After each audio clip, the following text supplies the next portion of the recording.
What causes a downturn to become a recession?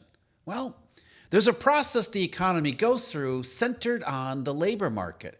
When one key ingredient goes missing, that's when you know there's trouble on the horizon. It's the difference between a healthy economy set up for sustainable growth and an unhealthy one heading for trouble, even if outwardly everything seems to be going just fine.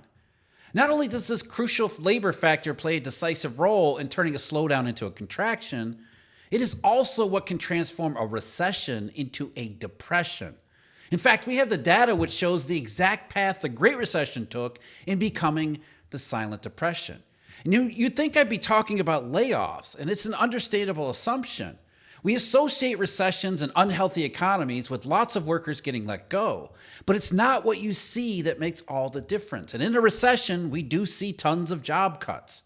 Quite naturally, we associate those with general contraction and presume they are what causes it. But layoffs aren't it. They're a symptom and almost always a lagging one.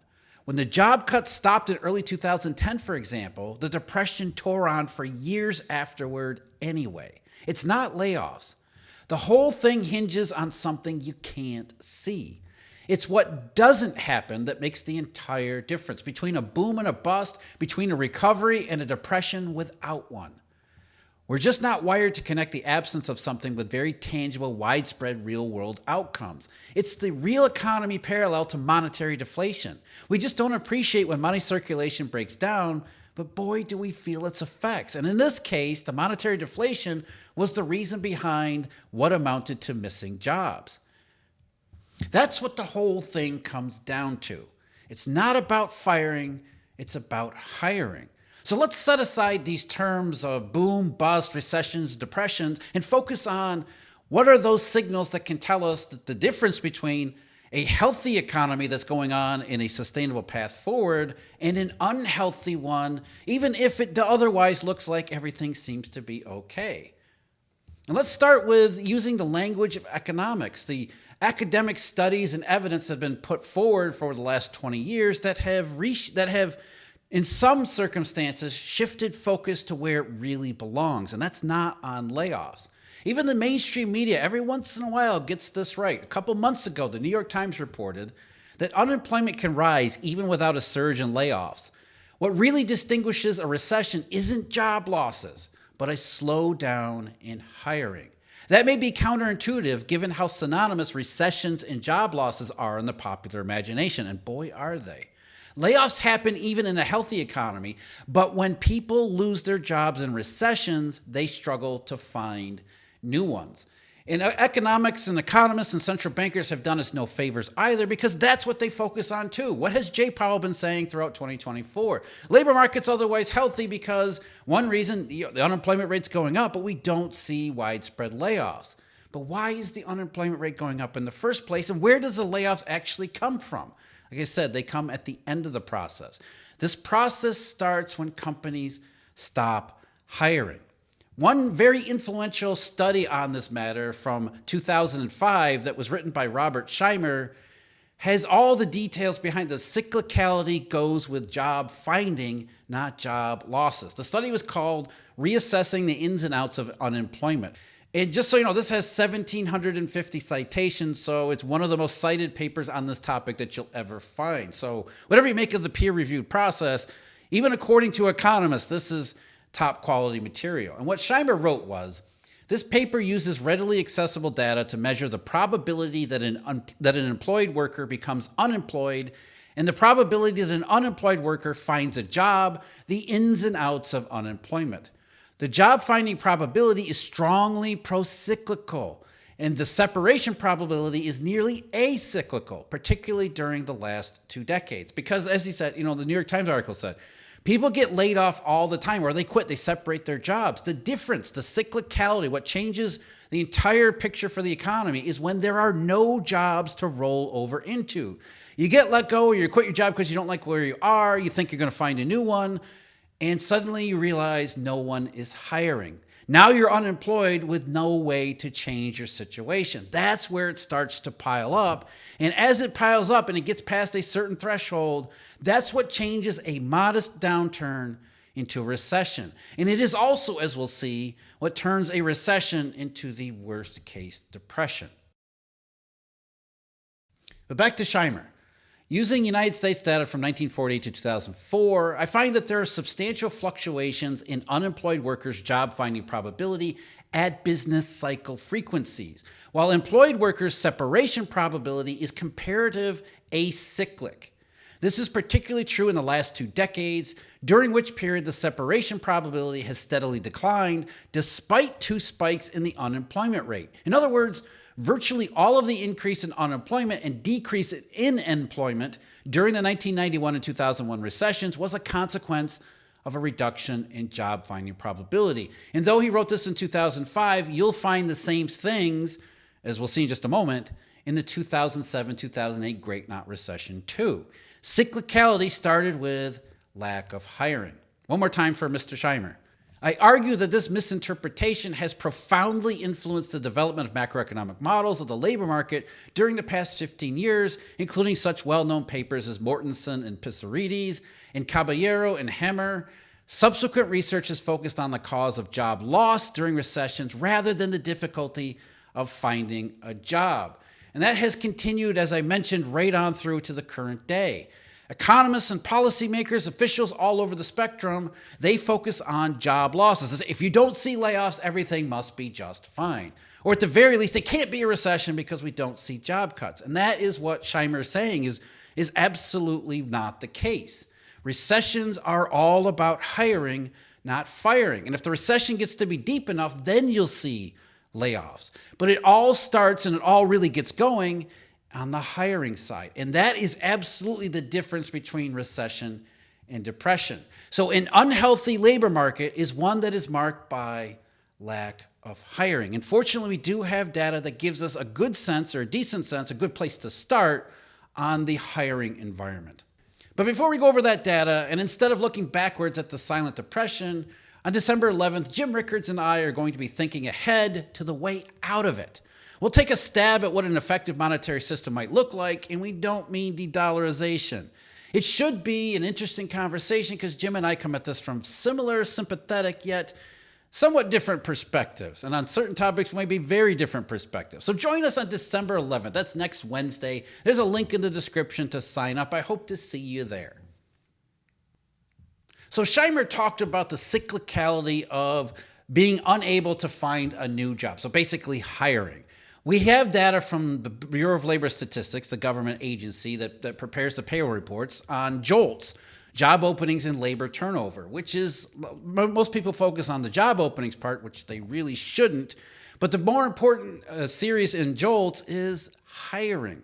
And so we have a place to start measuring hiring. We already have a place to start too. We can look at continued jobless claims, which are indirectly impacted by the lack of hiring. Because if you're let go, you're involuntarily separated from your employer, you go on state unemployment insurance, you get paid unemployment, and if you can't find a new job, then you stick around. So as you're continuing to receive government payments, that's, like I said, indirect indication that there isn't as much hiring going on. And that's exactly what we see in the 2008 cycle. We'll start there. From the middle of October 2007, after the first rate cut by the Federal Reserve, through the middle of 2008, what you see is a steady rise in continued claims. At the same time, people were relatively sanguine on the state of the economy, including policymakers. They said, we don't see the kind of mass layoffs that we associate with recessions, so everything must be fine. But according to continued claims, things were not fine. They were moving in the wrong direction. And they moved up from a level around 2.5 million to 3.1 million over those 9 months. But it took 9 months to get that far, which is one reason why people were saying this is not really a recession. But then you match that data with the JOLTS hiring statistics.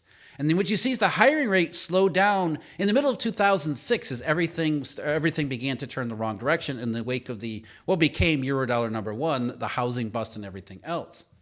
But that initial hiring rate slowing down wasn't necessarily a recession. It was what everybody associates with a modest downturn.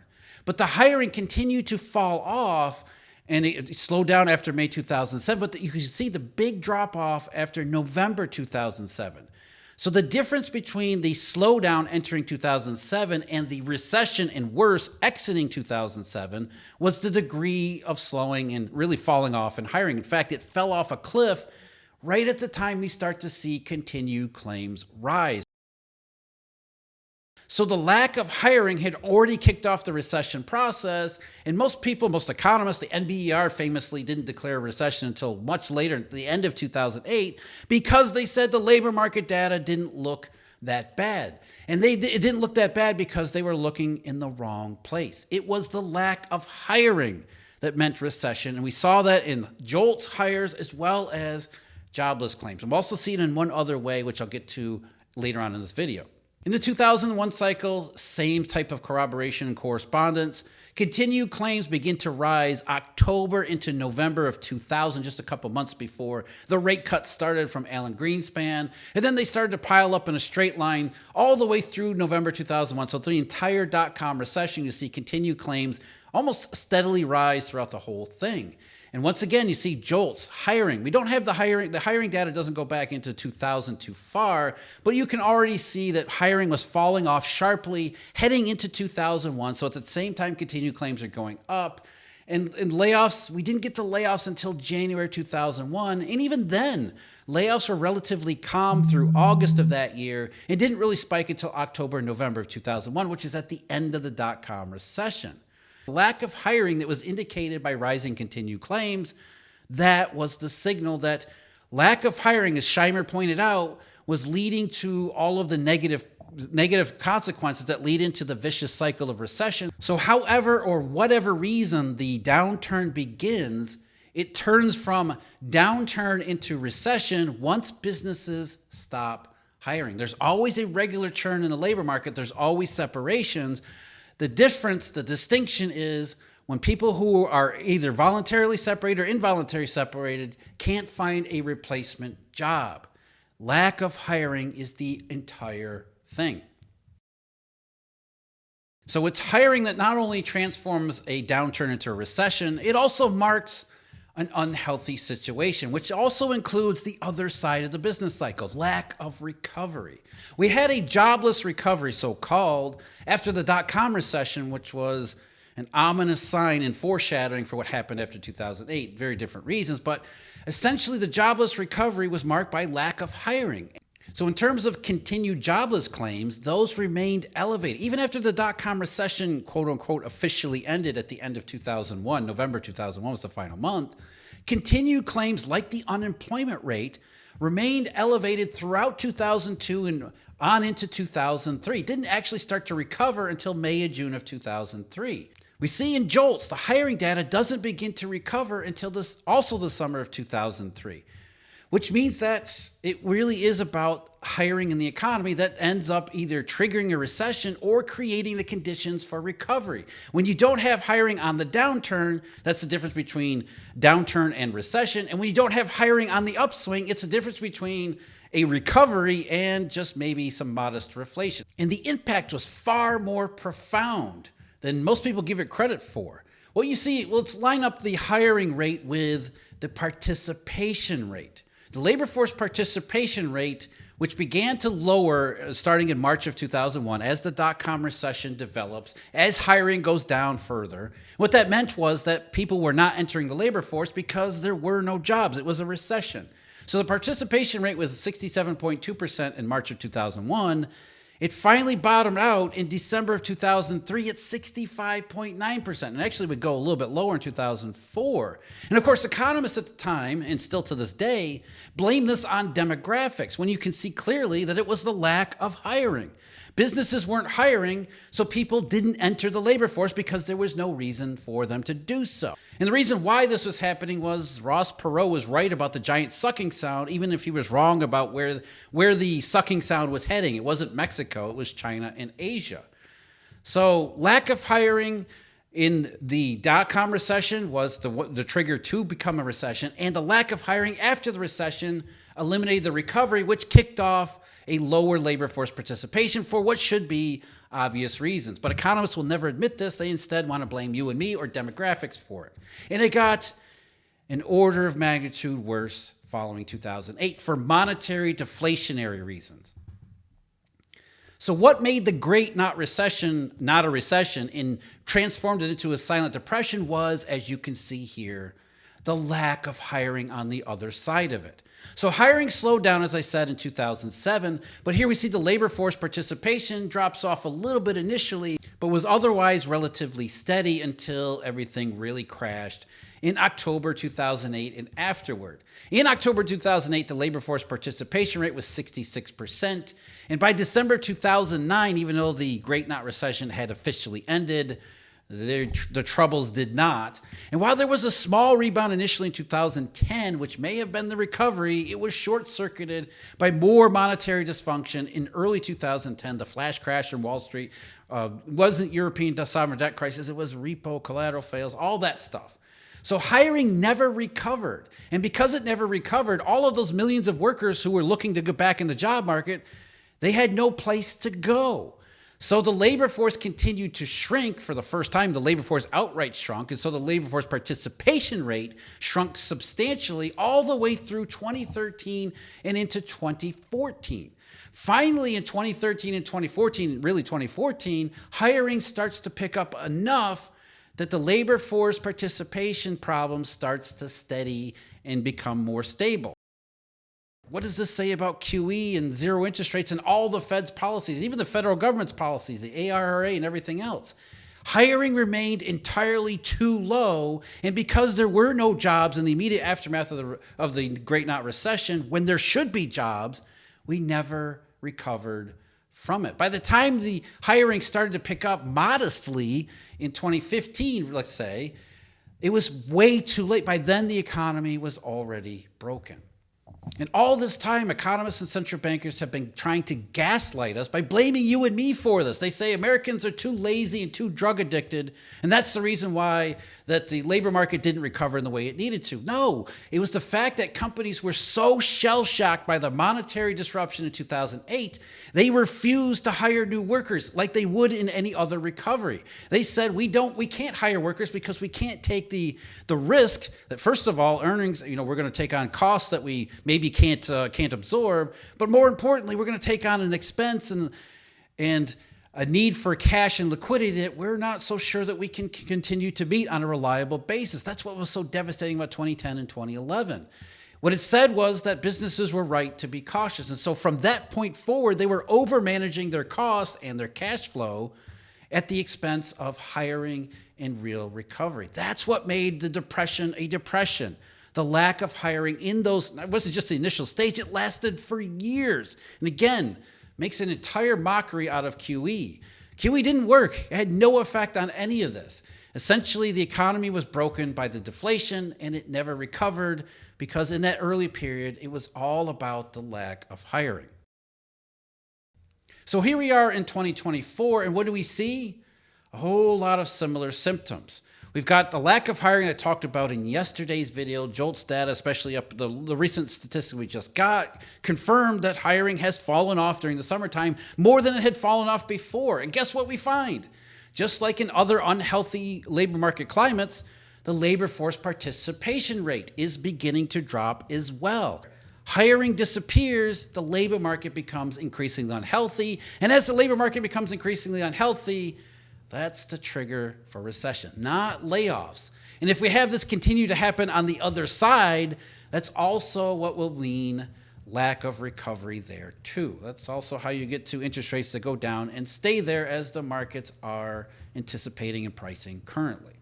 So these economic questions always come down to labor, but not layoffs, not firing, it's hiring. When hiring disappears during a downturn, that means the downturn is going to become a recession. And when hiring doesn't come back during what's supposed to be recovery, that will eliminate the recovery and lead to much bigger, more profound consequences over the long run.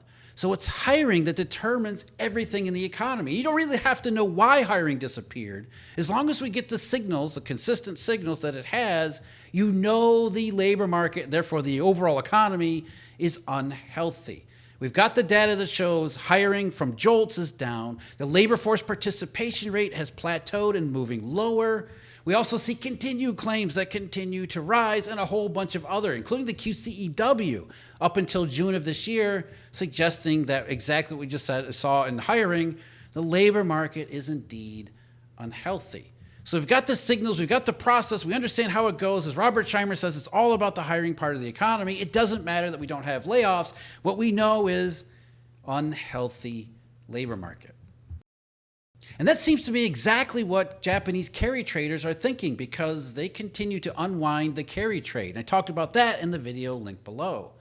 As always, thank you very much for joining me. Check us out, webinar next Wednesday. Sign up, link in the description. Thanks to Eurodollar University members and subscribers. And until next time, take care.